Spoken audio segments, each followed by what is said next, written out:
প্রত্যাশার চেয়েও বড় অর্জন হয়েছে এবার পাকিস্তান সিরিজে। যেই বাংলাদেশ কিছুদিন আগেও স্বপ্ন দেখেছিল এক ম্যাচ ড্র করার, সেই বাংলাদেশ কিনে এবার জিতে নিল পুরো সিরিজটাই।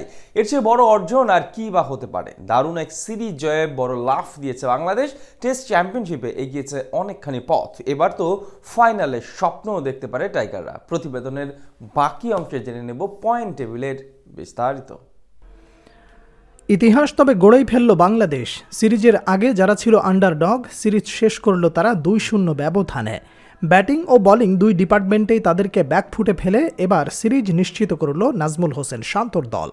আগে ব্যাট করতে নেমে পাকিস্তান সংগ্রহ করে 274 রান। সেখানে বাংলাদেশের হয়ে 5 উইকেট শিকার করেন মেহেদী হাসান মিরাজ। প্রথম ইনিংসে ব্যাট করতে নেমে 26 রানে 6 উইকেট হারালেও লিটনের শতকে 262 রান তোলে বাংলাদেশ। এরপর রানা ও হাসান মাহমুদের জাদুতে 172 রানে গুটিয়ে যায় পাকিস্তান। 185 রানের লক্ষ্যে দারুণ এক জয়ে 2-0 সিরিজ নিশ্চিত করল বাংলাদেশ। অসাধারণ পারফরমেন্সে এবার টেস্ট চ্যাম্পিয়নশিপেও উন্নতি হলো টাইগারদের। স্বপ্ন দেখছে এবার ফাইনাল খেলারও। অথচ এই দলটাই কিনা লাগাতার বাজে পারফরমেন্স করেছে গত 2 আসরে। এবার সেই দলটা বদলে গেছে বেশ। একের পর এক জয়ে তো এবার ফাইনালে যাওয়ার স্বপ্ন দেখতে শুরু করে দিয়েছে টাইগাররা।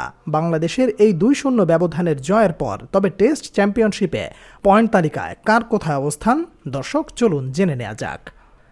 টেস্ট চ্যাম্পিয়নশিপের পয়েন্ট তালিকায় সবার উপরে অবস্থান করছে ভারত। গত 2 আসরে রানার আপ দল এখন পর্যন্ত ম্যাচ খেলেছে 9টি। তাদের অর্জন যেখানে 74 পয়েন্ট ও তাদের জয়ের হার 68%। তালিকার 2 নম্বরে অবস্থান করছে আসরের বর্তমান চ্যাম্পিয়ন দল অস্ট্রেলিয়া। 12 ম্যাচে 90 পয়েন্ট অর্জন করেছে অজিরা, যদিও তাদের জয়ের হার 62%। এদিকে তালিকার 3 নম্বরে অবস্থান প্রথম আসরের চ্যাম্পিয়ন দল নিউজিল্যান্ড। 6 ম্যাচে 3 জয় ও 3 হার তাদের, 36 পয়েন্ট ও 50% জয়ের হার নিয়ে তাদের অবস্থান 3 নম্বরে। পরের অবস্থানে আছে ইংল্যান্ড। সবচেয়ে বেশি 15 ম্যাচ খেলেছে তারা, অবশ্য সবচেয়ে বেশি পয়েন্টও খুঁয়েছে তারা। এখন 81 পয়েন্ট তাদের ও 45% জয়ের হার বেন স্টোকসদের। এর পেছনে অবস্থান করছে সাউথ আফ্রিকা। এখন পর্যন্ত 6টি ম্যাচ খেলেছে তারা, তাদের অর্জন 28 পয়েন্ট। প্রোটিয়াদের জয়ের হার 39%। 7 নম্বরে নেমে গেছে শ্রীলঙ্কা। প্রথম টেস্টের পরেও তারা অবস্থান করেছিল বাংলাদেশের উপরে, তবে এবার বদলে গেছে দৃশ্যপট। 6 ম্যাচে মাত্র 2 জয়ে 25 পয়েন্ট লঙ্কানদের। এদিকে তাদের জয়ের হার 33%।